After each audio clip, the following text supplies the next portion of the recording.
Alright guys, how you guys doing? Good. You guys have a good weekend? Doing anything fun? Yeah. Went to a wedding. Hey, there you go. What is it going? Alright, so last couple weeks, what have we been learning about? What have we been talking about here in class? Triangle. Talking about different triangles, right? Exactly. Perpendicular lines. Perpendicular lines, that's good. Parallel lines. Parallel lines. And angles. Angles, right? We've been talking a lot about angles. What are the different types of angles that we have? Acute.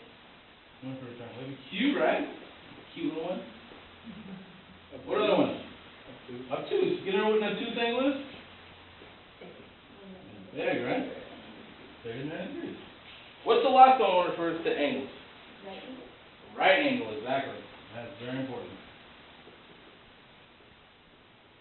So, right angle. Alright, what's some other stuff we talked about? Congruency.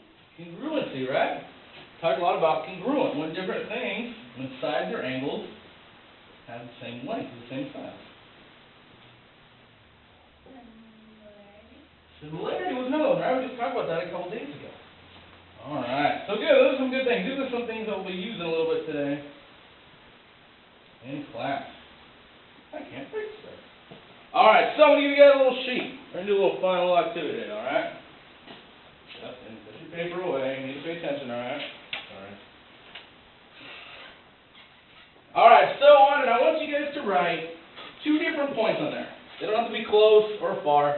Just don't make them too close to each other or too far away. Just kind of 2 points on the page anywhere. Anywhere you like.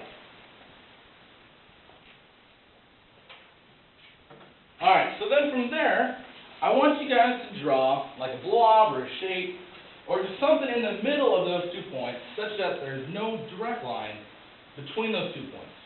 So there's something in the middle where you can't go on a straight line from those 2 points. Alright, good job. Alright, so now let's say, you can put your hand. Okay. Alright, so now let's say you're like in a car, and you start at one point, and you need to travel to the other point only using straight lines.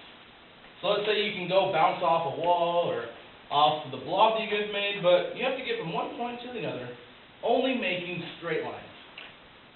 Go and try it.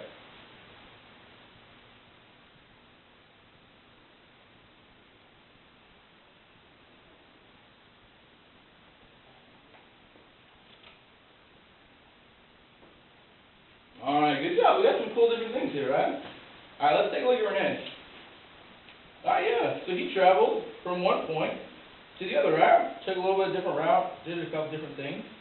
But what if this was like a realistic thing? What if this is like on a mini golf course, right? And let's say you have like a hole and where you're starting at. And you have a big thing in the middle. Would it be realistic, the way Renee drew it, to go from up here, over this way, that way, bouncing off water or so, down that way? No. Would that be realistic? No. No, it wouldn't. If it was a car, that would still be okay. But in a realistic mini golf course, that wouldn't really work, right? The bounces wouldn't really make sense. Casey, yours actually looks pretty good. Let me take a look at that one. Good. So she had her 2 points here. Is this a little bit more realistic? If you bounce the ball up against this wall and it comes against this one? Yeah. Yeah, right? Why would it be more realistic? Because what? There are less lines. Less lines, exactly. It's hitting something and it's making the ball change direction. Yeah, right? It's bouncing off a wall and going up against that way, right? What would you think like in pool? In pool, how would you do it? Like, you bounce the ball off of The sidewall. the sidewall, right? And it comes off to go into the other part. Alright, let me show you a little bit of demonstration with the tennis ball. So just go and come up here. I'm going to do a little bit of a demonstration, alright? So I'm going to throw this tennis ball up against the ground and bounce it to Justin. I want you guys to look and try to observe and notice different things about the ball going down and bouncing up, alright? So let's take different notes.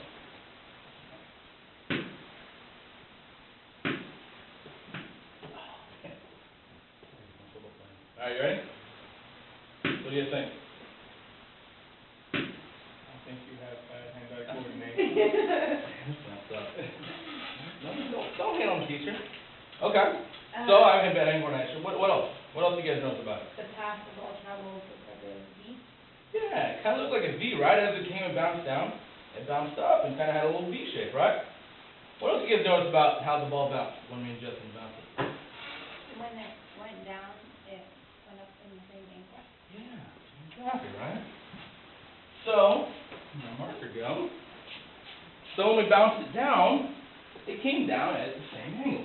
So I'm going to draw Justin. Justin's much taller than me. I'm a little short guy. And so, when I bounced the ball to Justin, it went down, and as Liam said, it came up at the same angle, right? So, if this angle is the same as that angle, what word is that called? Congruent, right? That's what we talked about in the class. It is a congruent angle. Good job. So, and then when we have congruent angles, we write this cool little thing, whoop, to indicate that they are congruent. Alright? So, now that they got disappeared, this is kind of a little demonstration of how the ball is bouncing against the ground and going back up. How is what I have any different than like what you guys have on your sheet? You don't have the lines on the side. Yeah, right? You guys don't have those little lines up here. Alright? So go ahead and draw those lines on the side. Should we just done with it? No, it's fine. You got it. So we just have those lines in there, right? Okay, now when we draw this line down here, right, what kind of angle does this make? It's got a cool special angle right here. What does that make? Right angle? A right angle, right? Because when it intersects, right here, makes a right angle. How many degrees is a right angle? 90. 90 degrees, exactly. And write this little square thing right there to indicate that it's a 90-degree angle, a right angle. What about on this side? Does it make the same thing? Is it different? The same. It's the same, right? Because it did that same point, drawing it down, and intersects at a right angle. Alright.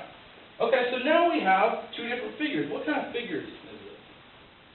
Triangle. Triangles, right? So when we drew the line down, we made two different triangles. What about more explicitly? What's the specific type of triangle are they? Right triangle. Right triangle. And why are they right triangles? Because They have a right angle, exactly, right? For a right triangle, it's got to have at least one right angle on it. Okay, so now I got two right triangles right here, right? What else do you guys notice about these cool triangles? Is there anything similar or the same, or what do you know about them? well, they look the same, but they're different sizes.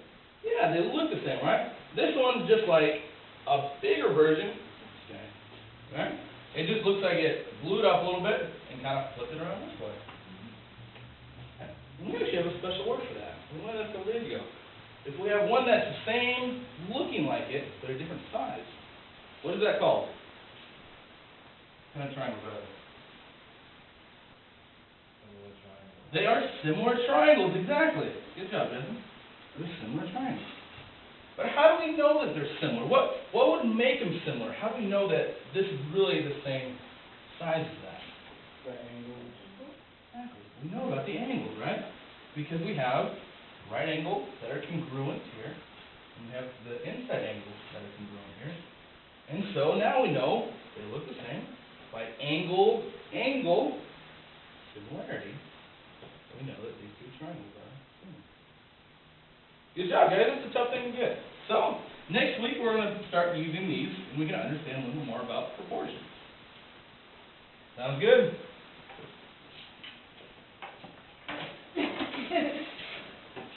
I told Greg to give you next week. Yeah.